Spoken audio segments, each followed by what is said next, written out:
Navigating the wellness world can feel like scrolling through a maze, but luckily our go-to guide, Kyle Buchanan, is back to make sense of it all. All right, and today we're diving into one of the buzziest health trends that's lighting up social media right now.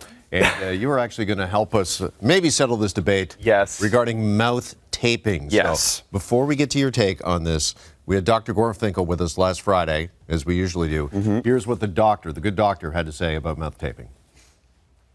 It can be dangerous. And I think that the big thing is that rather than jump to a simple solution, and I put that in quotes, solution, I think it's more important to understand the cause and to get help, seek help. Why is this happening? Maybe you've got a whopping polyp up here blocking your nose. Right. Maybe there's sleep obstructive apnea. Maybe there's something more serious going on. Deviated septum. Yeah. All right, so the doctor not exactly in favor. Yes. What say you, Kyle Buchanan? And I'd like to point out, I tend to avoid conflict, so this is fun. No, I agree with a lot of what Dr. Iris is saying, and I want to make that clear. You know, mouth taping, it is more popular. Mouth taping encourages nasal breathing, which is good for you in theory. When you breathe through your nose, you improve oxygen flow, increase nitric oxide, and tend to take deeper breaths, which helps calm the body down. And the idea is that because of this, mouth taping at night can help you sleep better. In theory, this kind of makes sense. The research around mouth taping is very limited, and the big thing is it is not right for everyone. If you have nasal congestion, if you have anxiety around restricted breathing, and the big one, if you have undiagnosed sleep apnea, like Dr. Iris said, mouth taping is not for you. So this is why it's important to, regardless really, talk to your doctor and healthcare provider and rule out any issues that might be affecting your sleep regardless, like mouth taping or not. Now, I understand you actually do this. I do. So this is the thing. This is something I have done for 2 years now, and it has greatly improved my sleep. I wake feeling more rested. I track my sleep numbers, and my sleep numbers have been better. So with this all said, if you're kind of curious about it, and you've ruled out any health issues with your doctor, which is the big one, there's a few considerations I would lead into just to make it safer to consider. The first, test it out during the daytime when you are awake, and you can see how it feels. You can see how you breathe through your nose, and I brought some for you guys. And the three things. Like go to work? Like go to work, just say, I'm doing a thing. But even just like as you're getting ready in the morning.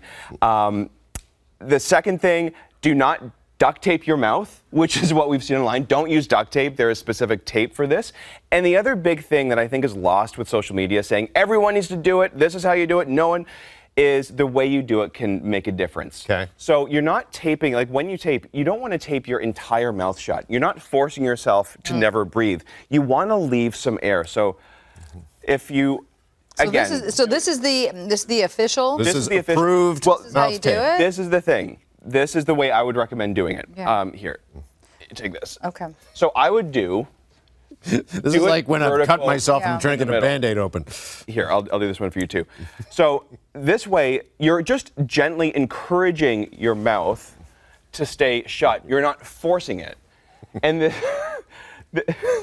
this is the other thing. Like this, normally, this is how they come sometimes, this big one.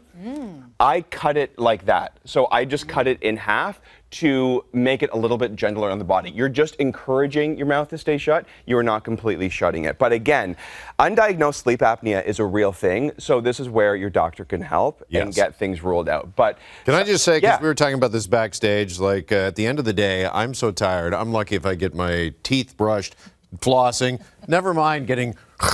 Okay. In that case, you know what? Flossing is very good for you, Jeff, and so is brushing your teeth. So do that. Okay. That's your minimum. But again, struggling with the tape. The key is there's a little nuance to this, but again, I agree very much with Dr. Iris. Yeah. Okay. Well, look at this. Can you ask the next question? I kind of feel like Silence of the Lambs a little bit here. Oh. This whole situation. Yeah, it's kind of risque. Yeah. It's nice. I mean, the black and the white, like that. It could be a tear it off like a Band-Aid. Just there we go.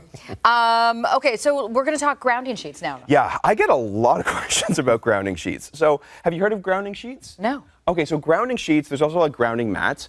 It's basically the indoor version of earthing, where you connect directly with the earth, you know, like when you walk barefoot on the grass, which is really good for you. You can feel that. Grounding sheets are woven with conductive materials like silver, and they plug into the grounding port of your outlet. This has no electrical charge, but the grounding port connects directly with the earth. So theoretically, you're getting connected to Earth's charge, 40 stories above wherever you live in the condo. And the theory is similar to grounding. It can help balance the body, reduce inflammation, and promote a better sleep.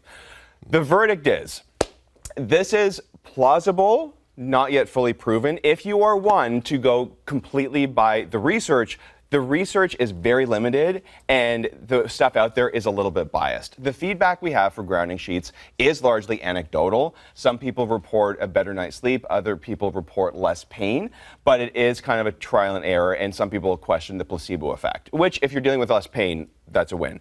So I would say with grounding sheets, if you're kind of considering it, if you're looking to replace your bed sheets anyways, this is a very low risk thing to try out. You can get them for $50 to $75 and see how you feel. I like testing things out on myself, so I use them myself because looking in the pro-cons, there wasn't any possible pros. Personally, I didn't notice an effect with my sleep. My numbers kind of stayed the same. I noticed a greater improvement with the taping. Okay. But if you're looking for something that has more weight behind it when it comes to sleep, things like weighted blankets would be the way to go, lavender essential oil, and magnesium. But it's an interesting thing. We'll be learning more and more, but yeah, right now the research is limited. Wow, we really got a peek into Kyle Buchanan's nighttime routine. Between the mouth taping and the grounding sheets, it's no wonder you look so refreshed every time you come on the show. Makeup helps. Makeup helps. Yeah. All right, Kyle, thank you. Appreciate it this morning. Thanks, you too. Appreciate it. Yeah, good to see you.